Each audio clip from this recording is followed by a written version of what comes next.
പ്രിയമുള്ളവരെ, ഈ ആഴ്ച നമ്മൾ 3 വചനങ്ങൾ പഠിച്ചു കഴിഞ്ഞു അല്ലേ? നമ്മളിതെല്ലാ ദിവസവും റിപ്പീറ്റ് ചെയ്യും. അതെന്തിനാണെന്ന് വെച്ചാൽ നമ്മളിത് വീണ്ടും വീണ്ടും ഓർക്കുമ്പോഴാണ് അത് ഓർമ്മയിൽ നിൽക്കുന്നത്. അല്ലെങ്കിൽ നമ്മളൊരു ദിവസം ഒരു വചനം പഠിച്ച പിറ്റേ ദിവസം അത് മറന്നു പോകും, അല്ലെങ്കിൽ ഒരാഴ്ച കഴിയുമ്പോൾ അത് മറന്നു പോകും. അപ്പോൾ ഞാൻ ഈ റിപ്പീറ്റ് ചെയ്യുമ്പോൾ നിങ്ങൾ എൻ്റെ കൂടെ അത് റിപ്പീറ്റ് ചെയ്യാൻ ശ്രമിക്കുക കേട്ടോ. യോഹന്നാൻ 14:14 എൻ്റെ നാമത്തിൽ എന്നോട് എന്തെങ്കിലും ചോദിച്ചാൽ ഞാനത് ചെയ്തു തരും. സംഖ്യ 6:24 കർത്താവ് നിന്നെ അനുഗ്രഹിക്കുകയും പരിപാലിക്കുകയും ചെയ്യട്ടെ.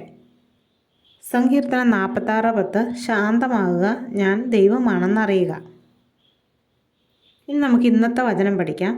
ലൂക്ക 2:52 യേശു ജ്ഞാനത്തിലും പ്രായത്തിലും ദൈവത്തിൻ്റെയും മനുഷ്യരുടെയും പ്രീതിയിലും വളർന്നു വന്നു. നമ്മളും യേശുവിനെ പോലെ അറിവിലും ആത്മീയ ജീവിതത്തിലും നല്ല സ്വഭാവത്തിലും വളരാൻ പരിശ്രമിക്കണം.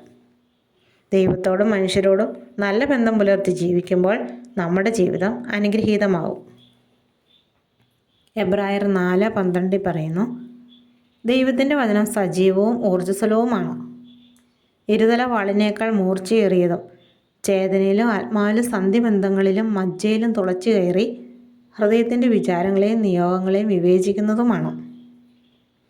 നമ്മുടെ സ്വഭാവത്തിലുള്ള പല തഴക്കദോഷങ്ങളും മാറാൻ വേണ്ടി നമ്മൾ ഒത്തിരി ആഗ്രഹിച്ചിട്ടുണ്ടാവാം, അതിനുവേണ്ടി പരിശ്രമിച്ചിട്ടും ഉണ്ടാവാം, പക്ഷേ അത് പരാജയപ്പെട്ടിട്ടും ഉണ്ടാകാം അല്ലേ?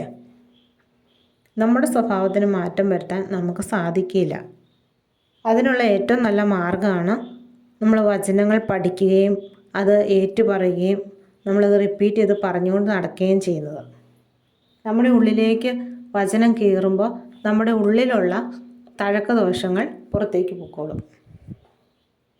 കുട്ടികളൊക്കെ അനുസരിക്കുന്നില്ല എന്ന് മാതാപിതാക്കൾ പരാതി പറയാറില്ലേ? കുഞ്ഞുങ്ങളെ ചെറുപ്പത്തിലേ തന്നെ വചനം പഠിപ്പിക്കുക. അതവരുടെ ഉള്ളിൽ കിടന്ന് വലുതാകുമ്പോൾ വളർന്ന് 100, 60, 30 മേനി വിളവ് തന്നോളൂ. നമുക്ക് ഇന്നത്തെ വചനം 3 പ്രാവശ്യം റിപ്പീറ്റ് ചെയ്യാം. ലൂക്ക 2:52 യേശു ജ്ഞാനത്തിലും പ്രായത്തിലും ദൈവത്തിൻ്റെയും മനുഷ്യരുടെയും പ്രീതിയിലും വളർന്നു വന്നു. ലൂക്ക 2:52 യേശു ജ്ഞാനത്തിലും പ്രായത്തിലും ദൈവത്തിൻ്റെയും മനുഷ്യരുടെയും പ്രീതിയിലും വളർന്നു വന്നു. ലൂക്ക 2:52 യേശു ജ്ഞാനത്തിലും പ്രായത്തിലും ദൈവത്തിൻ്റെയും മനുഷ്യരുടെയും പ്രീതിയിലും വളർന്നു വന്നു. ഇനി ഇതെല്ലാവരും ബുക്കിലേക്ക് എഴുതണം കേട്ടോ. നാളെ മറ്റൊരു വചനവുമായിട്ട് കാണാം. ദൈവം എല്ലാവരെയും അനുഗ്രഹിക്കട്ടെ.